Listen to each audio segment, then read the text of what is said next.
When practice administrators look at their monthly reports and see denial rates climbing, the investigation usually starts with the obvious suspects. Billing teams audit the front desk for intake errors, search for missing modifiers, or track down prior authorization delays.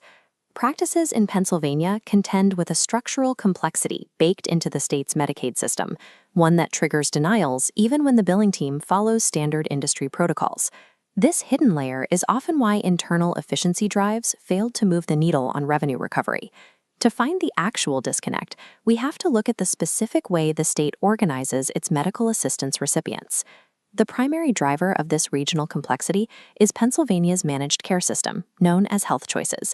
This system funnels patients into three distinct tracks: physical health choices for medical care, behavioral health choices for mental health, and community health choices for long-term support. Each track operates under its own MCO contracts, workflows, and claim submission rules. There is no central standard across the tracks. This structure changes the timeline for revenue recovery. While the state's fee-for-service filing window is 12 months, these MCO contracted plans often shrink that window to between 90 and 180 days. Missing one of these specific windows by a single day results in a permanent denial. There is no workaround and no route for appeal.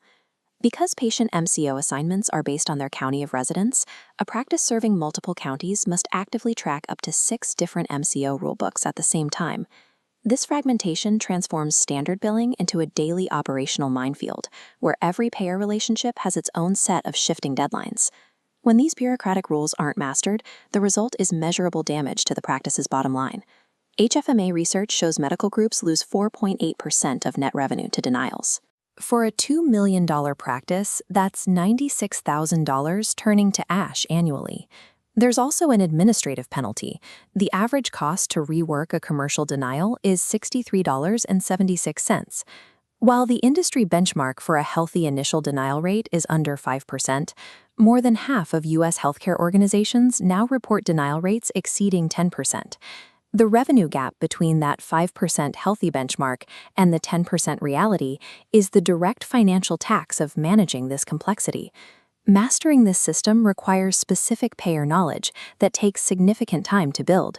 It is not a role that an untrained person can pick up in a week. Yet, the billing workforce remains highly unstable. MGMA data shows that billing support staff in medical practices had a 33.3% turnover rate in 2022. Replacing just one of these staff members costs a practice between $25,000 and $30,000 when accounting for recruiting, onboarding, and the drop in productivity during the learning curve. The real cost of an in-house position is often underestimated. While the median salary for a Pennsylvania biller is around $50,900, the fully loaded cost, including taxes, benefits, and office overhead, runs between $55,000 and $75,000 a year. There is also an opportunity cost. Every hour a practice manager spends troubleshooting MCO portals is an hour taken away from patient operations and practice growth. Relying on a volatile, expensive in-house workforce to solve a structural state problem is an economic model that often struggles to break even. To stabilize the revenue cycle, smart practices in Pennsylvania are shifting to a dedicated, specialized outsourced model. This is not generic offshore processing. It is an embedded team of AAPC and AHIMA-credentialed specialists who serve as an extension of the practice. The team works directly inside the practice's existing EMR. There are no third-party portals to manage and no translation layers between the billers and the clinical data. This model removes the training burden. These specialists arrive with day-one fluency in the HealthChoices MCO framework and the specific filing rules for Pennsylvania's payer mix. The workflow is also AI-augmented. Smart routing and automated audits catch modifier errors and missing documentation before they can become denials. This approach structurally neutralizes the state's MCO complexity and the practice's internal staffing volatility at the same time. The economic contrast is stark. Staffingly's model costs $399 a week, roughly $20,750 annually. Compared to a $75,000 fully loaded in-house hire, you save $54,000 per position. And across Staffingly's client base, the error rate remains below 1%. Onboarding is designed to be low friction.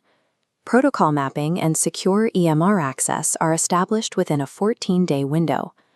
The model is built on transparency and flexibility, with a 14-day risk-free pilot, full HIPAA and SOC 2 compliance, and month-to-month terms. For Pennsylvania practices ready to stabilize their revenue cycle, the path is clear. It starts with a 30-minute strategy call. No slide deck, just a working plan.